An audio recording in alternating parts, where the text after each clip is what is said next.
एक आदमी देखना चाहता था कि मेरी बीवी का पेट कितना मजबूत है, उसका हाजमा कैसा है, उस कोई बात अपने दिल में रख पाती है, संभाल करके नहीं रख पाती। एक दिन गया और तरबूज काट के लाया और तरबूज को दुपट्टे से ढक दिया। तरबूज लाल रंग का था, उसने दुपट्टे से तरबूज को ढक दिया और लाल रंग ने उस दुपट्टे को लाल कर दिया। और ऐसे लेकर वो अपने घर में घुसा। उसकी बीवी ने कहा ये क्या है? उसने कहा चुप चुप चुप, चल उधर चल, है रुक। वो गया और अलमारी में उसने तरबूज रख दिया, कटा हुआ तरबूज। बीवी ने कहा दे क्या है उसमें, दिखाओ मुझे क्या है, क्या लेके आए हो?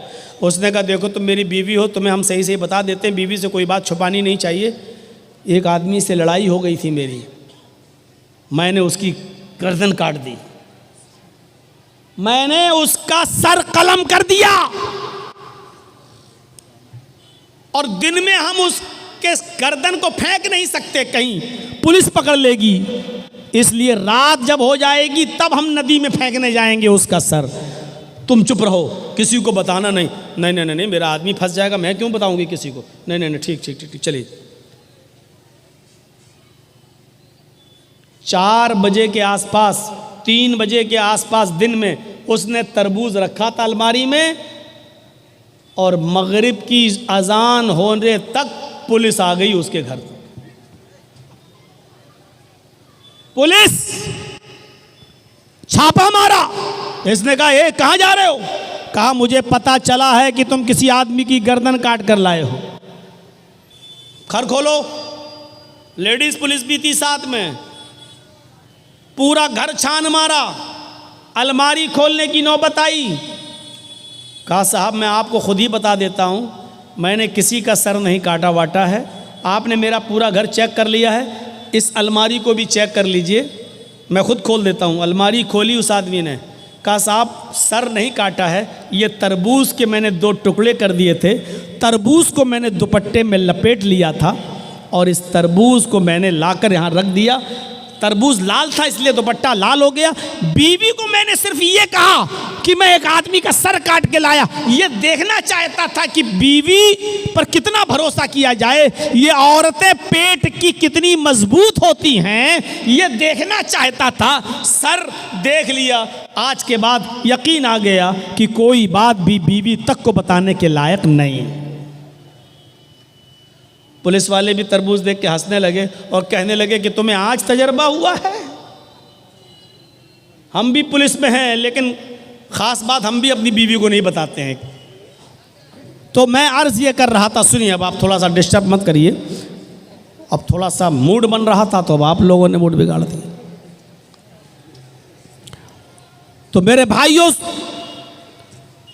3 कहकशाएं हैं, एक करीबी, एक मीडियम बीच में और एक ऊपर, सबसे ऊपर। करीबी जो कहकशां है, अब सुनिए अल्लाह रब्बुल आलमीन कहाँ है। बहुत आसान है कह देना अल्लाह हर जगह है। लोग अकीदा रखते हैं, ये शिरकी अकीदा है, अल्लाह हर जगह। अल्लाह हर जगह नहीं है, अपने अकीदे की इस्लाह कर लो। अल्लाह अर्श पर है, सुम्मस्तवा अलल अर्श, अल्लाह अर्श पर है। अगर आपने कह दिया अल्लाह हर जगह है, तो क्या नालियों में भी अल्लाह है? क्या लैट्रिन में भी अल्लाह है? क्या कुत्ते के जिस्म में भी अल्लाह है? ये तो काफिर और मुशरिकों का अकीदा है। हमारे गैर मुस्लिम भाइयों का अकीदा है, वो कहते हैं आत्मा और परमात्मा दोनों एक ही है। ईश्वरत्व का मनुष्यत्व में परिणित होना, वो कहते हैं कि ये इंसान के अंदर जो रूह है यही अल्लाह है, यही ईश्वर है। हर इंसान के अंदर जो रूह है वही ईश्वर, वही अल्लाह। और वो कहते हैं कि अल्लाह हर जगह है, हर जगह। अब गौर करो कि हम ये आवाज़ जो हमारी निकल रही है, इसी को कहते हैं कि यही ईश्वरीय शक्ति है, यही अल्लाह है। अब गौर करो, एक औरत में भी अल्लाह है, भाई वो भी तो जिंदा है। एक कुत्ता जिंदा है तो उसमें भी रूह है, एक बिल्ली जिंदा है तो उसमें भी रूह है। अगर हम इसी आत्मा ही में परमात्मा मान लें इंसान की इसी रूह को अगर हम ईश्वर का दर्जा दे दें तो एक आदमी दूसरे को मारता है, जो मार रहा है उसमें भी अल्लाह और जिसको मार रहा है उसमें भी अल्लाह। तो इसका मतलब क्या होगा? अल्लाह अल्लाह ही को मार रहा है। एक आदमी दूसरे को गाली दे रहा है तो जो गाली दे रहा उसमें भी अल्लाह और जिसको गाली दी जा रही है उसके अंदर भी अल्लाह। तो इसका मतलब क्या होगा? अल्लाह अल्लाह ही को गाली दे रहा है। एक आदमी में भी आत्मा है, वही परमात्मा, और एक औरत में भी वही आत्मा है, वही परमात्मा। और जब शादी होती है और एक मर्द जब अपनी बीवी के साथ संभोग करता है, हम बिस्तरी करता है, तो गौर करो, जिसमें आदमी में भी परमात्मा है, औरत में भी परमात्मा है। इसका मतलब क्या हुआ? अल्लाह अल्लाह ही से संभोग कर रहा है हम बिस्तरी। नौज़ बिल्लाह मिन ज़ालिक। ये अकीदा इंतहाई घटिया अकीदा है। अल्लाह हर जगह नहीं है, अल्लाह अर्श पर है। खुद कुरान कहता है तुम मस्तवा अलल अर्श, अल्लाह अर्श पर मुस्तवी है, अल्लाह अर्श के ऊपर है, अल्लाह अर्श पर है। अब अर्श कहाँ है ज़रा ये देखिएगा।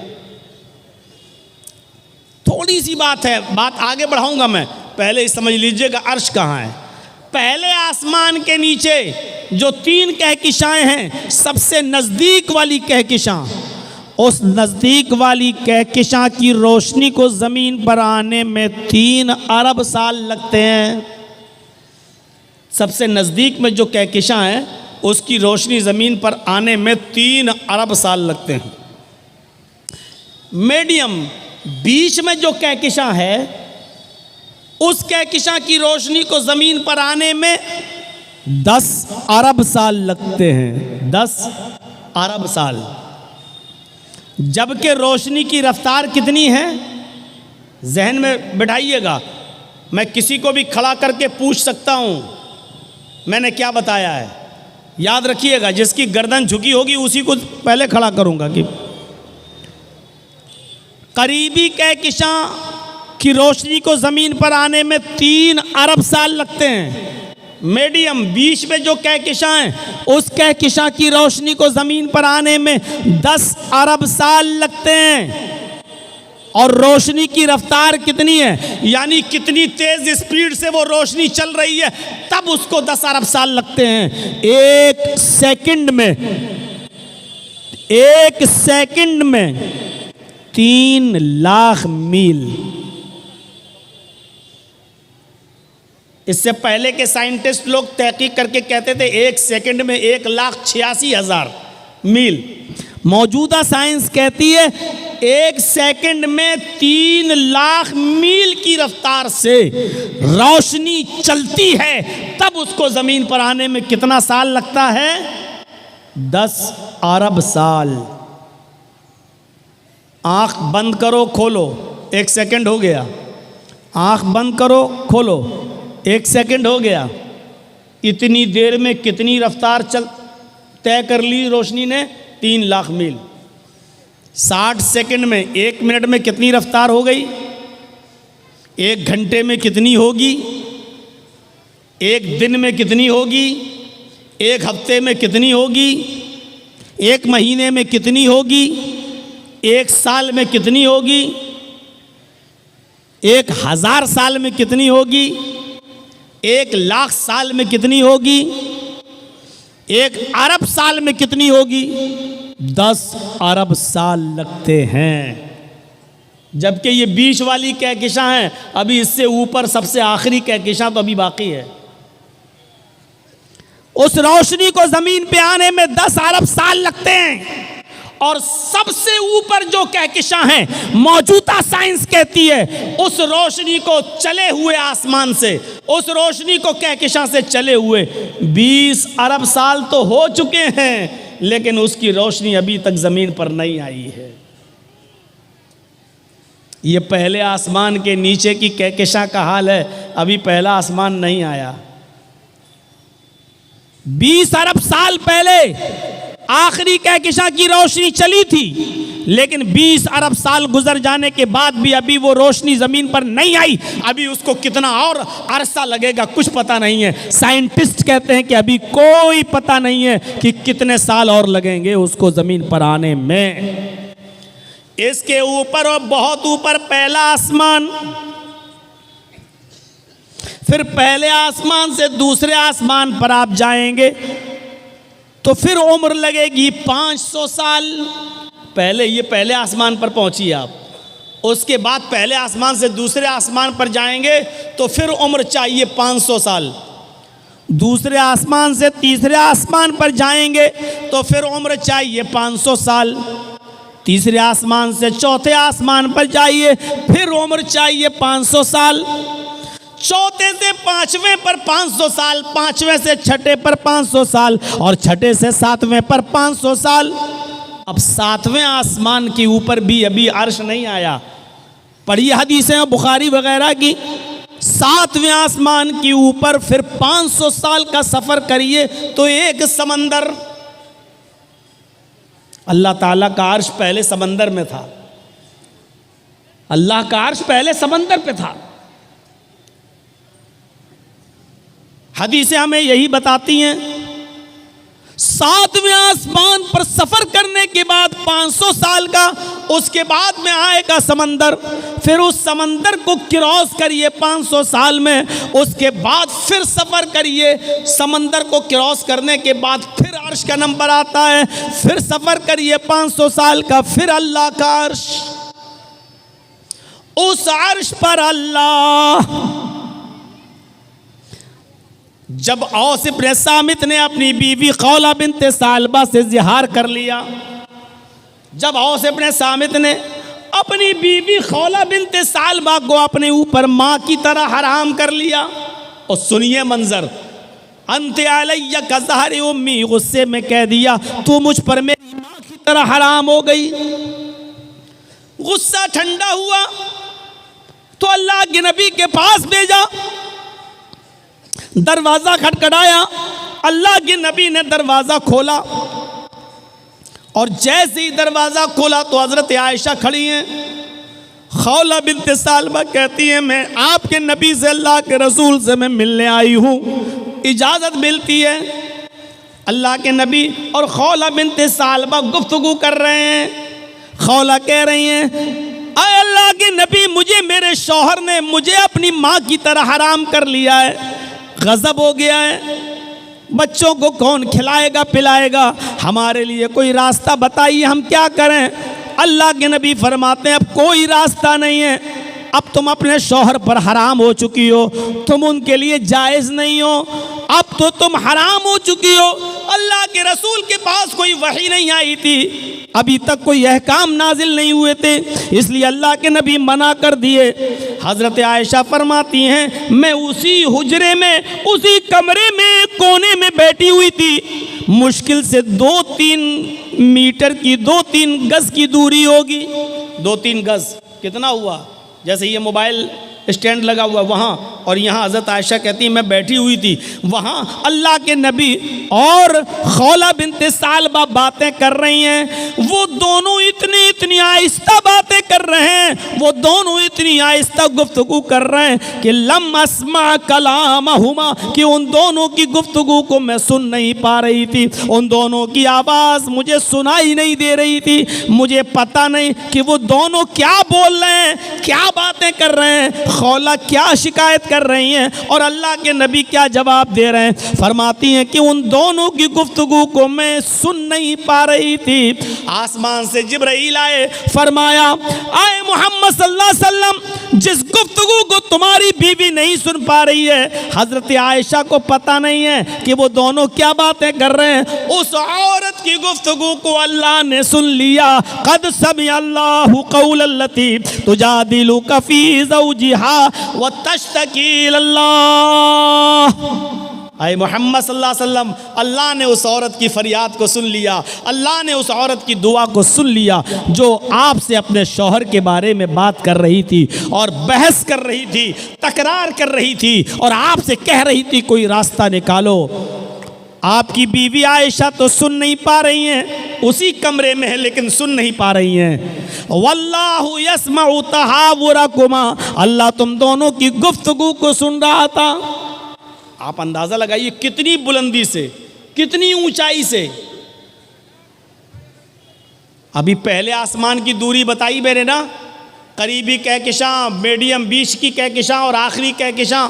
उसके बाद पहला आसमान, उसके बाद दूसरा आसमान, तीसरा, चौथा, पांचवा, छठा, सातवां, सातवें आसमान के ऊपर समंदर और समंदर के ऊपर अल्लाह का अर्श। इतनी बुलंदी पर होने के बावजूद वो कह रहा है कि मैं तुम दोनों की गुफ्तगू को सुन रहा था। यह है पावर, यह है ताकत। वहां लोग क्या बातें कर रहे हैं जर्जीस के कानों में नहीं जा रही है। और जर्जीस क्या बोल रहा है आप भी बगैर माइक के नहीं समझ पा रहे हैं और नहीं सुन पा रहे हैं। इस पिंडाल के बाहर उस तरफ औरतें हमारी माँ बहनें आई हुई हैं, बगैर माइक के वो भी जर्जीस की आवाज़ नहीं सुन सकती, क्योंकि सुनाने वाला भी कमज़ोर और सुनने वाला भी कमज़ोर। लेकिन अल्लाह को जब कोई पुकारता है तो पुकारने वाला कमज़ोर होता है, सुनने वाली ज़ात कमज़ोर नहीं होती। इक़रा बिस्मि रब्बिकल्लज़ी खलक़, पढ़ो उस रब के नाम से। सबसे पहले तालीम रब के पहचान की दी जा रही है, अल्लाह की मार्फत की दी जा रही है। आपने अपनी औलाद को सबसे पहले तालीम क्या दी? हर मुसलमान गौर करे जो यहां बैठा हुआ है, आप अपने बच्चों को तालीम क्या देते हैं? अल्लाह के नबी फरमाते हैं जब घर में बच्चा पैदा हो और जब वो थोड़ा थोड़ा बोलना शुरू करे तो उसकी ज़बान से पहला लफ्ज़ निकलवाओ अल्लाह अल्लाह अल्लाह। जब वो थोड़ा सा और बड़ा हो और बोलने लगे तो उसकी ज़बान से सबसे पहले जुमला अदा करवाओ ला इलाहा इल्लल्लाह, ला इलाहा इल्लल्लाह, ला इलाहा इल्लल्लाह।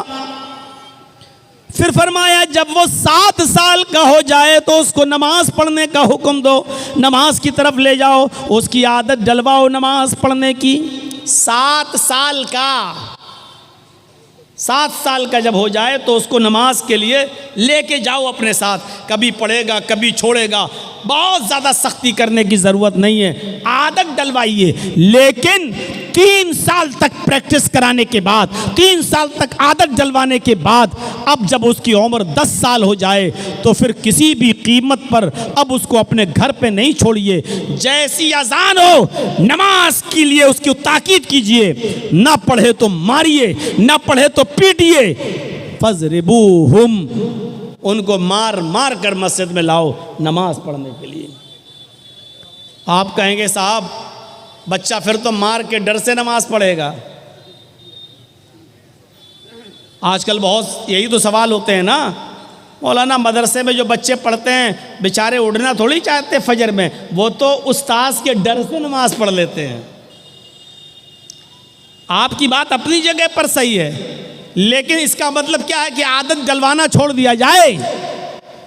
नहीं, आदत डलवाई जाएगी। 7 साल से लेकर 10 साल तक प्रैक्टिस कराओ और 10 साल के बाद भी नमाज न पढ़े तो मारो और मार मार के उसको मस्जिद की तरफ लाओ। हमने और आपने अपनी औलाद को तालीम दी तो मैं ये नहीं कह रहा हूं कि अंग्रेजी तालीम मत दीजिए, आज ज़रूरत है अंग्रेजी तालीम की भी, आज ज़रूरत है आपके बच्चों को फिजिक्स की भी, आज ज़रूरत है केमिस्ट्री की भी, आज ज़रूरत है बायो की भी, आज ज़रूरत है इन तमाम चीज़ों की।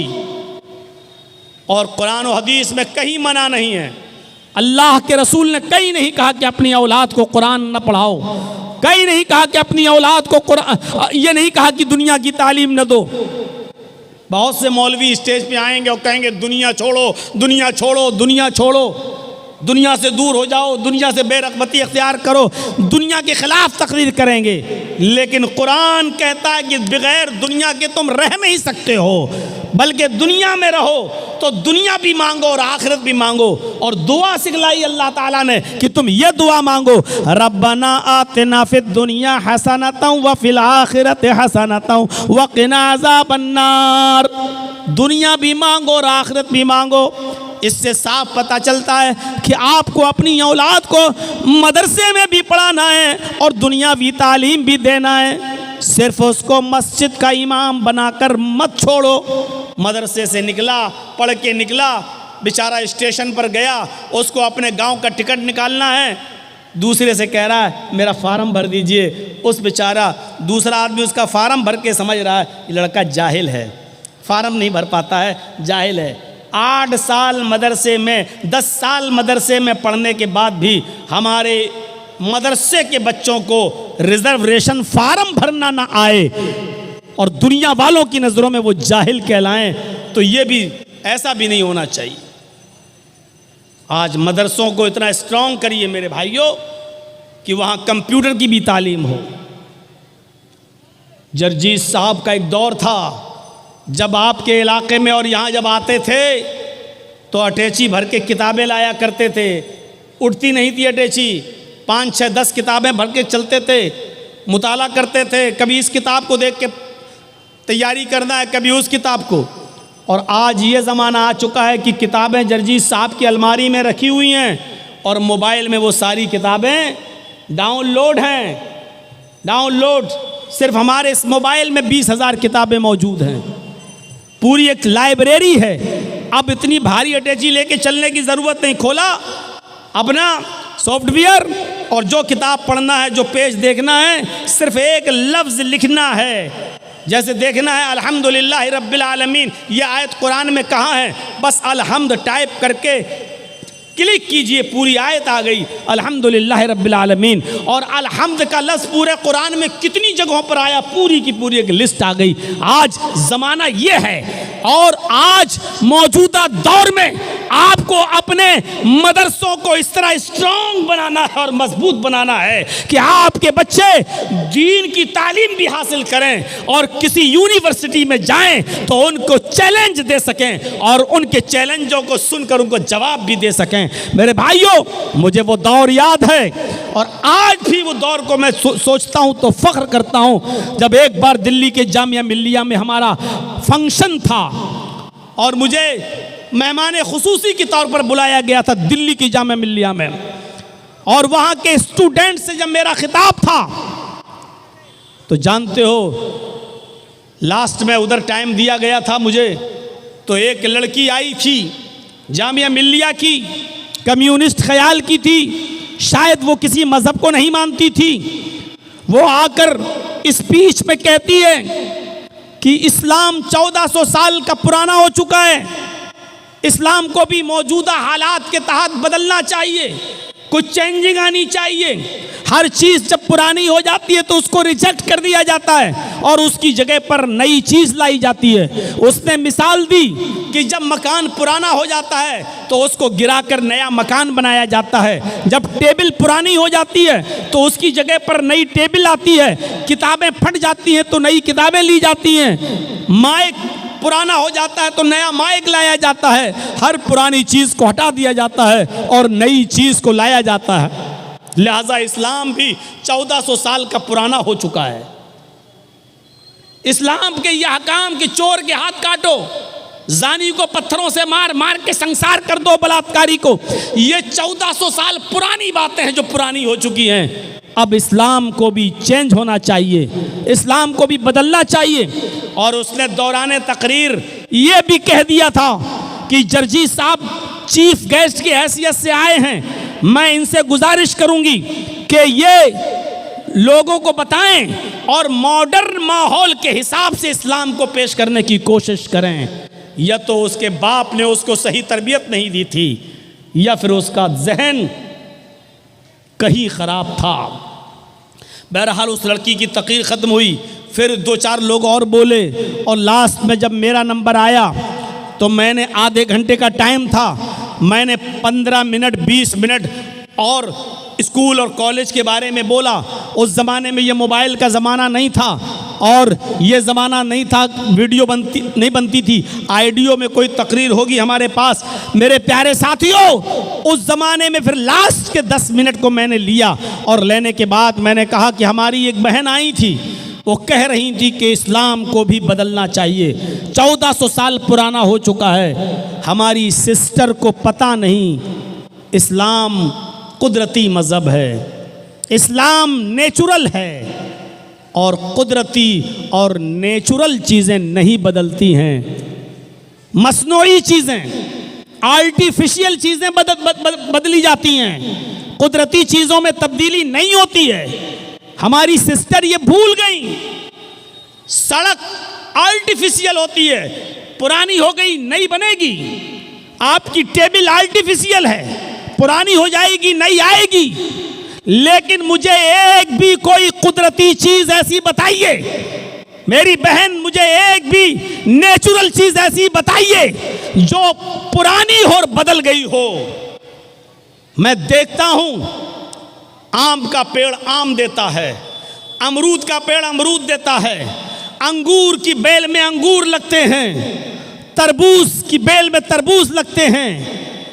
मैं देखता हूं ये तरीका बहुत दिनों से चला आ रहा है, बहुत पुराना हो चुका है। मेरी बहन, क्या आप इस तरीके को बदलने की बात करोगी?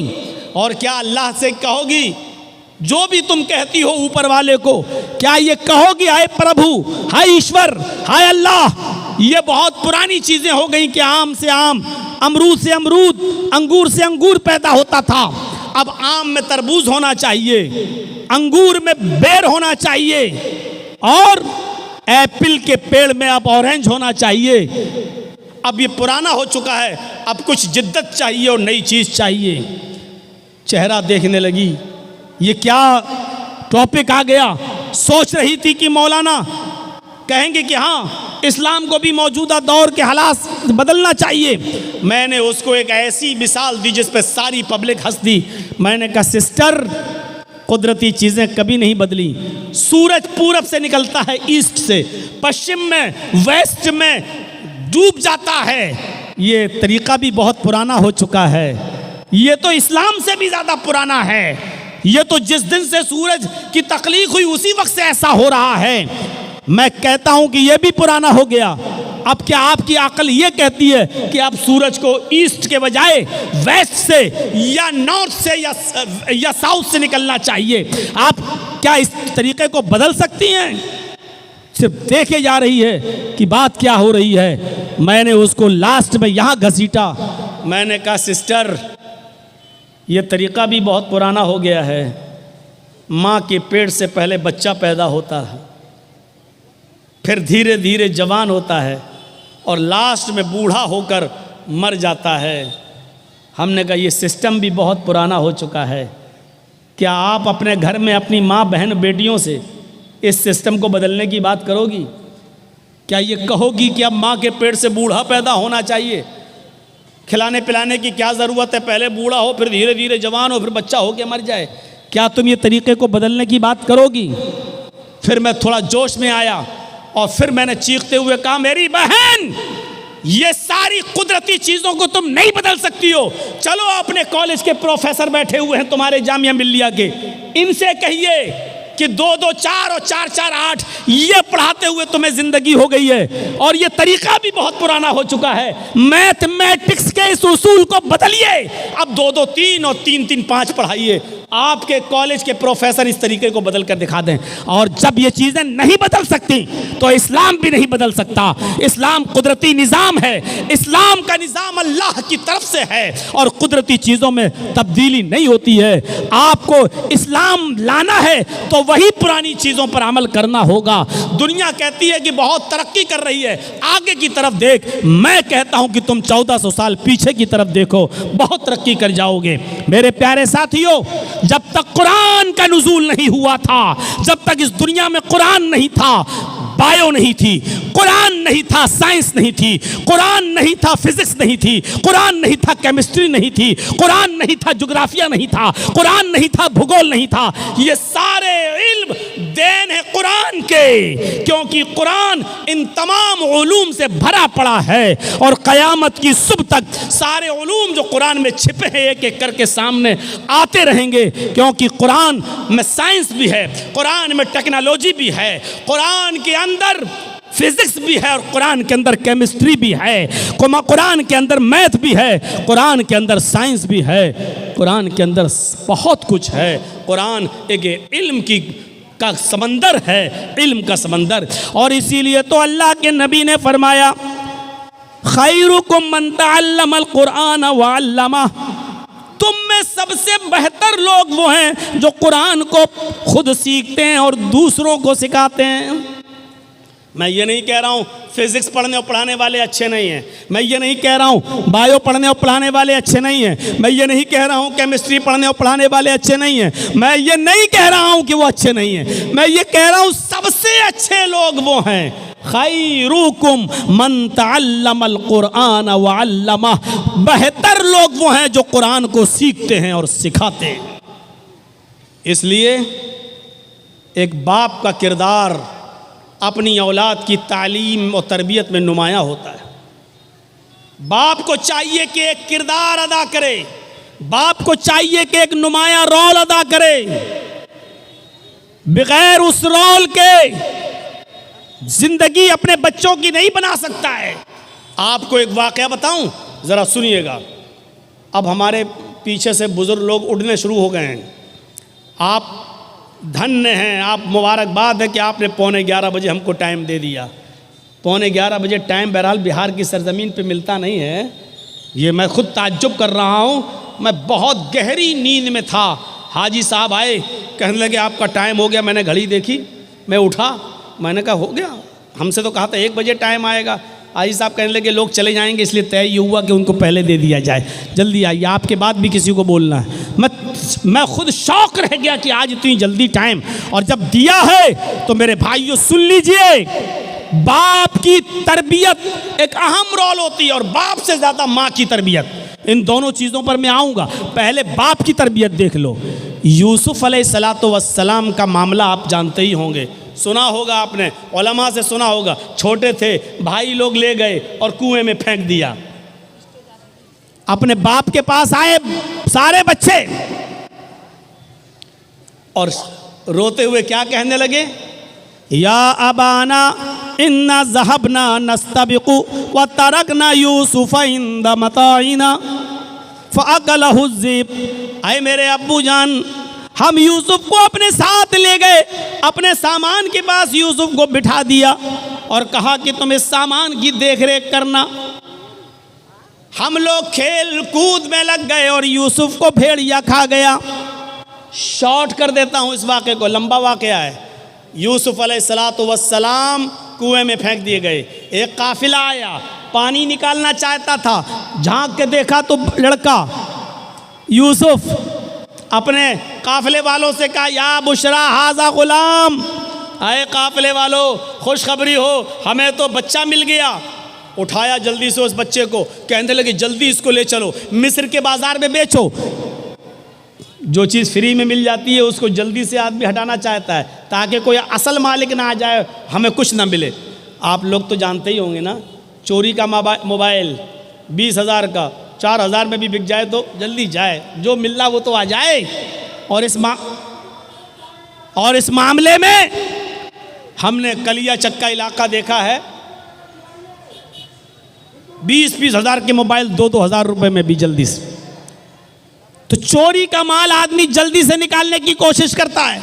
अब ये बच्चा जो उनको कुएं में मिला, इसका असल बाप ना आ जाए, कहीं ये बच्चा ले ना ले, इसलिए इसको बेच दो पहले। तो हज़रत यूसुफ अलैहिस्सलातु वस्सलाम को बेच दिया गया मिस्र के बाज़ार में।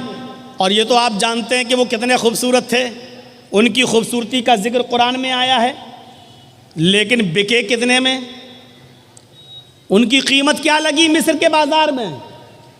वशरऊहु बिस्समनिन बख्सिन दराहिम मअदूदा, ये है उनकी कीमत। वशरऊहु बिस्समनिन बख्सिन दराहिम मअदूदा, चंद खोटे सिक्कों में बेच दिए गए, चंद खोटे सिक्कों में बेच दिए गए। चलेगा। बादशाह मिस्र के घर में आए, बादशाह ने अपनी बीवी से कहा, बहुत से लोग नाम लेंगे, जुलेखा जुलेखा, किसी सही हदीस में नहीं आया, इसलिए जब नाम आया नहीं तो हम नाम लेंगे नहीं, हम सिर्फ यही कहेंगे बादशाह की बीवी। बादशाह मिस्र ने अपनी बीवी से कहा, खिलाओ पिलाओ पालो पोसो बड़ा करो, बड़ा होगा, हमारी कोई औलाद नहीं, हम इसको अपना बेटा बना लेंगे या ये आगे चलकर हमको कोई फ़ायदा पहुंचाएगा। देख रेख होती रही, खिलाती रही, पालती रही, पोसती रही, बड़ा हो यूसुफ बड़े हो गए, जवान हो गए, बालिग हो गए। अब एक और इम्तहान, इधर बालिग हुए, उधर बादशाह की बीवी का ही दिल आ गया यूसुफ पर। नबी बनने से पहले इम्तहान देखिए, बादशाह मिस्र की बीवी का दिल आ गया। यूसुफ को वरगलाने लगी, बहकाने लगी, अपनी तरफ माइल करने लगी। यूसुफ बचते रहे, बचते रहे, बचते रहे, बहाना करते रहे, बचते रहे। धीरे धीरे चर्चा हो गया औरतों में, मिस्र की औरतों में चर्चा हो गया। और चर्चा क्या हुआ? देखो, बादशाह की बीवी गुलाम को दिल दे बैठी, बादशाह की बीवी ने गुलाम को दिल दे दिया। और औरतों में चर्चा जब होता है ना, तो बहुत ख़तरनाक चर्चा होता है। कोई बात आपको जल्दी से पूरे इलाके में फैलाना हो तो 2-4 औरतों को बता दो, शाम नहीं होगी फैल जाएगी। औरतों में चर्चे बहुत जल्दी होते हैं। वो एक वाक़या सुना है,